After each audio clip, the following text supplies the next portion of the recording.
People laughed when a dusty old pickup rolled onto the tarmac, and a grease-stained mechanic named Clayton Reese stepped out. He was called to fix a billionaire's private jet, but no one expected him to touch it, let alone repair it. As executives mocked him from behind glass, one woman watched in silence. Delaney Carter, the jet's stunning owner. Within minutes, she would walk onto the runway, stop everything, and ask the one question that would shock the entire world. Before we start, like this video and comment where you're watching from. Your support helps us bring more powerful stories. Now let's begin. People laughed when a dusty old pickup rolled onto the tarmac, and a grease-stained mechanic named Clayton Reese stepped out. He was called to fix a billionaire's private jet, but no one expected him to touch it, let alone repair it. As executives mocked him from behind glass, one woman watched in silence. Delaney Carter, the jet's stunning owner. Within minutes, she would walk onto the runway, stop everything, and ask the one question that would shock the entire world. It was 6:47 a.m. when Clayton arrived at Clearwater International Airport. The sky was still bruised from dawn, and the wind bit through his worn-out flannel. His boots crunched against the tarmac, every step echoing louder than the distant roar of engines. He had received the emergency call just before sunrise. Jet failure, urgent.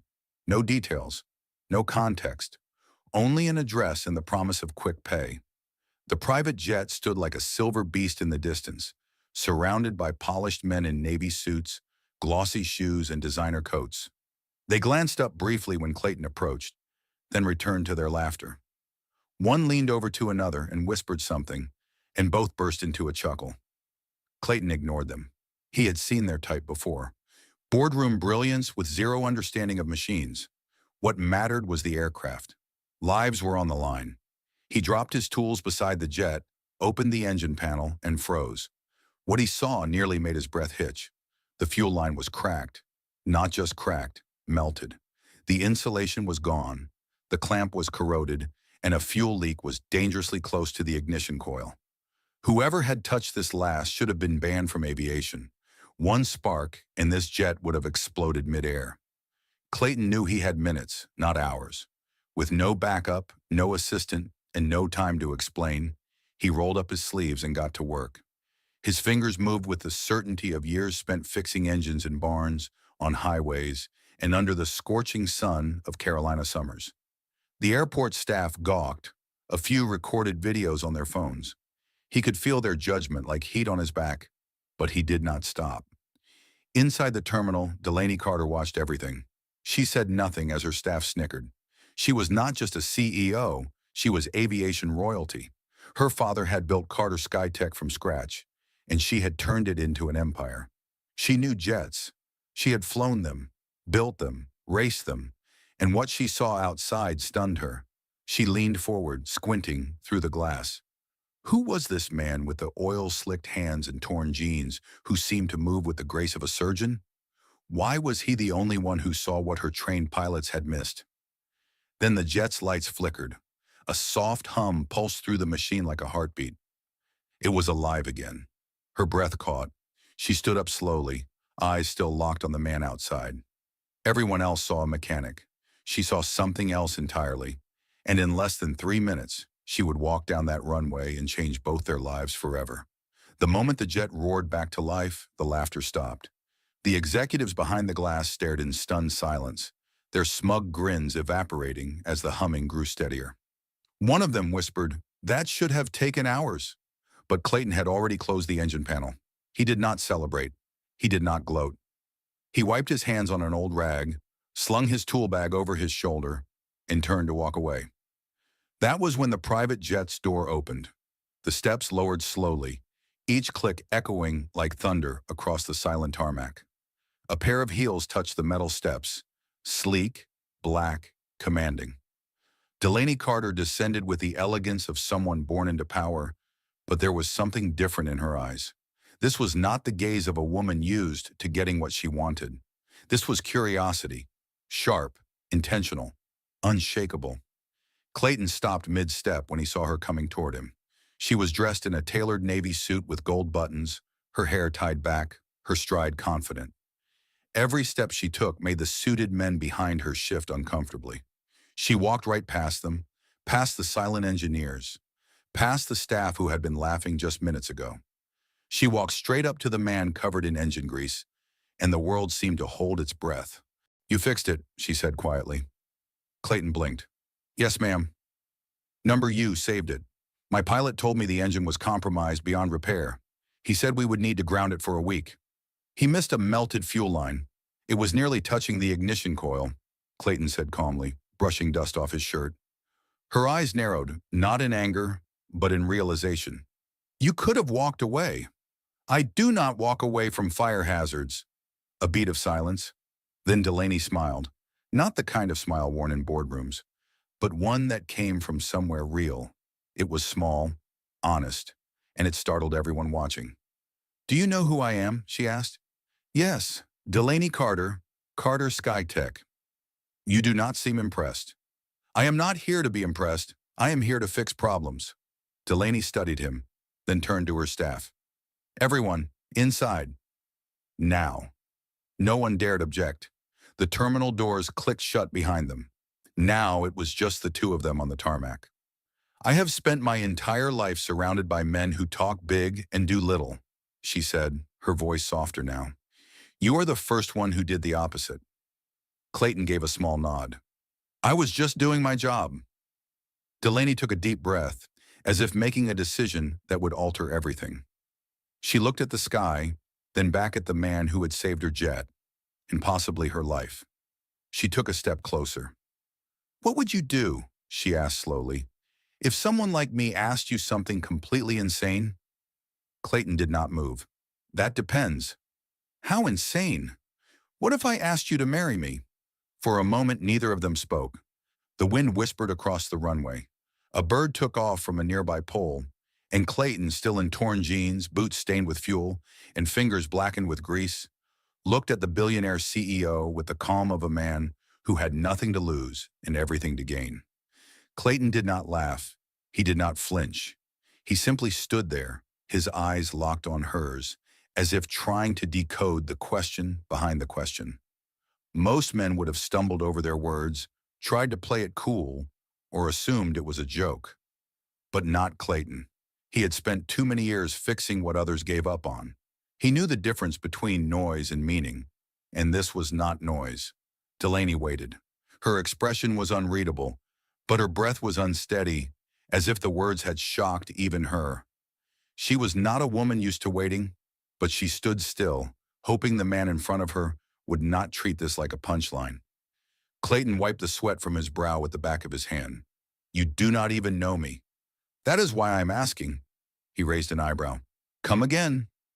Delaney stepped forward, her heels clicking on the concrete like a countdown. "I have been proposed to 23 times. I counted, by men in suits who memorized my net worth and called it love. But you," she paused, her voice catching, "you walked into this nightmare with a wrench, saved my jet, risked your life, and asked for nothing in return." "I did not do it for you," Clayton said. "I did it because someone had to." "Exactly," she whispered. "That is what makes it real." He looked down, suddenly aware of the dirt on his hands, the fraying collar of his shirt. "You want to marry a mechanic?" "Number, I want to marry the only man here who did not try to impress me." Behind them, the lights from the terminal glowed in the evening dusk. A few curious eyes peeked through the glass, whispers spreading like wildfire. Phones were likely filming, but Delaney did not care. For the first time in years, she was not performing. She was simply being. Clayton finally broke the silence. "You are serious?" "As a heart attack." He studied her for a moment. Not the clothes, not the title, but the person. "Then take off your heels." Delaney blinked. "What?" "If you are serious, take off your shoes. Come walk with me. 5 minutes, no titles, no headlines. Just two people on the same ground." She hesitated only a second. Then she leaned on one foot, kicked off one heel, then the other. Barefoot on hot concrete, Delaney Carter followed a mechanic into the sunset. They walked past the jet, past the shadows of silent staff. She did not ask where they were going. She only matched his pace, step for step. Clayton led her to the edge of the airfield, where old hangars stood like forgotten giants. He pulled open a rusted door and gestured for her to enter. Inside was not what she expected. There were no machines, no engines. Just a small folding table, a battered chair, and walls lined with old photographs, planes, mechanics, and one little boy in overalls standing beside a man who looked just like Clayton, only older and smiling wide. "My father built his life fixing engines," Clayton said quietly. "I watched him fix planes that others said were too far gone. When he died, I inherited this hangar. I kept the lights off because dreams do not run on electricity. They run on grit." Delaney turned slowly, taking it all in. "Every man you have met wanted your empire," Clayton continued. "I do not care about that. But if you are really offering something real, then do not expect champagne and fireworks. Expect scraped knuckles, midnight repairs, and meals on toolboxes." Delaney smiled slowly. "That sounds perfect." For the first time, Clayton smiled back. Not because he was charmed, but because he believed her. Outside, the wind had picked up, but inside the hangar, everything felt still. The following morning, sunlight poured through the stained glass of the old hangar like liquid gold. Delaney sat cross-legged on the concrete floor, wearing Clayton's oversized flannel shirt and sipping coffee from a chipped mug. Her designer dress lay folded beside her, almost forgotten. In that moment, she looked nothing like a billionaire, just a woman who had finally exhaled. Clayton, sitting across from her with a wrench in hand, spoke without looking up. "You really stayed. I said I would. Most people would have called a driver, found the nearest five-star suite." "I already know what five stars feel like," Delaney said, then added with a quiet smile. "I wanted to see what 5 a.m. with you felt like." Clayton chuckled softly. "It is loud, it smells like grease, and it starts with black coffee and cold feet." She raised her mug in a mock toast. "To cold feet, then." But outside the hangar, the world had not paused. News was spreading, a billionaire heiress missing, her jet grounded, security footage leaked, her name trending. But no one knew where she was, not even her inner circle. What made it more wild was the rumor. Someone had seen her barefoot, walking across a tarmac with a man in oil-stained jeans. Back at the Carter Aviation boardroom, chaos reigned. Jason Pennington, chief operating officer and Delaney's longtime advisor, stood red-faced at the head of the table. "This is unacceptable. We have journalists outside, shareholders panicking, and the board calling emergency meetings." A younger executive leaned in. "Sir, what if she is choosing love?" Jason scoffed. "She is a Carter. Carters do not chase love. They build legacies." But one person at that table, Delaney's godmother, a sharp-eyed woman named Evelyn, said nothing. She had seen Delaney grow up in castles and cry alone in them. She remembered birthdays missed, laughter faked, and smiles rehearsed. And now, for the first time in years, Delaney was off script. Evelyn sipped her tea slowly, hiding a rare smile. Back at the airfield, Clayton and Delaney worked together on an old Cessna he had been restoring for years. Not a word about companies or headlines. Only grease, banter, and stolen glances. Delaney's hands, once used for corporate signatures, were now stained with oil, and she loved it. But by late afternoon, a black SUV appeared at the gate. Clayton's body stiffened. Delaney stood up slowly. She recognized the driver, Jason. He stepped out with practiced calm, dressed like he was entering a courtroom instead of a hangar. "Miss Carter, I am relieved to see you are well." "Jason," she said, wiping her hands on a rag. "What brings you here?" "You have the world panicking. Your jet missed its departure. The media is spiraling. I am here to escort you back to your reality." She smiled politely. "You mean your version of it?" Jason's eyes flicked to Clayton. "Who is he?" Clayton stepped forward, unfazed. "Just the guy who kept her jet from blowing up." Jason gave a tight, insincere laugh. "Right. And now you think that qualifies you to stand next to her?" Delaney's voice dropped, calm but sharp. "I do not need qualifications to choose who I stand next to." Jason tried to regain ground. "There are investors watching, Delaney. There are appearances to keep. You are a Carter." "No," she said, walking toward him slowly. "I am Delaney. And for the first time, I am going to live like it." Jason opened his mouth and closed it again. Delaney turned to Clayton. "Come with me." "Where?" "To show the world I am not ashamed of the one person who saw me before the brand." Clayton hesitated, then nodded once. She reached for his hand, and this time, Clayton took it. The doors of the hangar opened wide. The cameras outside clicked like firecrackers. But Delaney Carter walked forward, oil-stained hands interlocked with a mechanic's, wearing no makeup, no diamonds, just truth, and the world held its breath. As they stepped out into the bright glare of the afternoon sun, the world outside the hangar seemed like an entirely different realm. Reporters rushed forward, snapping photos and yelling questions, but Delaney did not flinch. She did not care about their words or their judgment. The only thing that mattered now was the man standing beside her, the man who had seen her for who she truly was, not the legacy, not the billions, but the person hiding beneath it all. Jason was already in his car, watching from a distance. His face was a mix of disbelief and frustration, his fingers tapping impatiently on the steering wheel. He had never seen Delaney this way, never seen her so unafraid to live on her own terms. The years of carefully crafted personas, of board meetings and investment reports, all of it had crumbled in an instant. "Delaney, this is reckless," Jason had warned her earlier when they spoke on the phone. "You can't just throw everything away for some mechanic. What about your future? Your legacy?" Delaney didn't respond to his frantic messages. She knew what he would say. She knew how much he feared her breaking free. The empire they had built together was at risk, but she had come to a realization that would change everything. She had spent her entire life building a future she never wanted. It was time to stop pretending.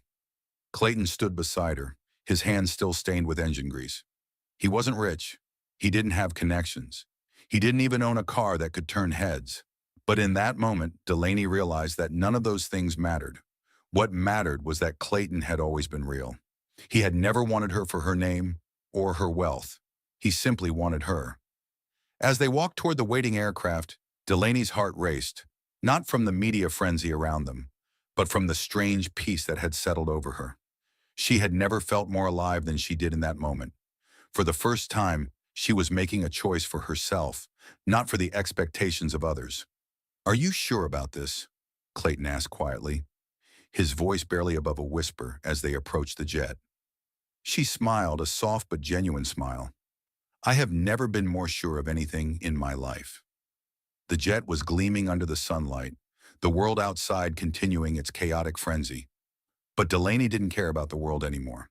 She only cared about what happened next, about taking the steps that would shape the rest of her life. They boarded the jet, and the doors closed behind them with a heavy finality. The world outside, the investors, the media, the expectations, they would have to wait. For the first time, Delaney was choosing what came next for her. She wasn't bound by the title that had been placed on her from birth. She was free. As the jet soared into the sky, leaving the hangar and her old life far behind, Delaney looked over at Clayton. His face was calm, but there was a warmth in his eyes, a quiet understanding that she had been searching for her whole life. "Where to?" the pilot asked, his voice crackling through the intercom. Delaney thought for a moment.